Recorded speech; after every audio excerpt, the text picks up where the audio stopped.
Öksürüğü geçirmek ve akciğerlerdeki mukusu temizlemek için ev yapımı muhteşem bir karışım. Öksürüklerden ve akciğerinizdeki mukustan kurtulmak için ev yapımı bir karışım var.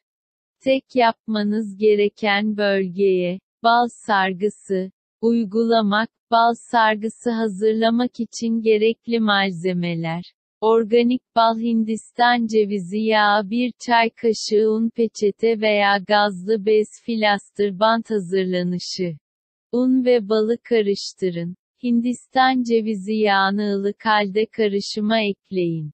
Karışımı peçetenin üstüne dökün ve göğsünüze yapıştırın. Son olarak da filastır bant ile göğsünüze yapıştırın. Yetişkinler bal sargısını gece yatarken yapıştırıp sabaha kadar bekletmeli. Çocuklar ise uyumadan birkaç saat önce yapıştırmalı ve uyurken çıkarmalı.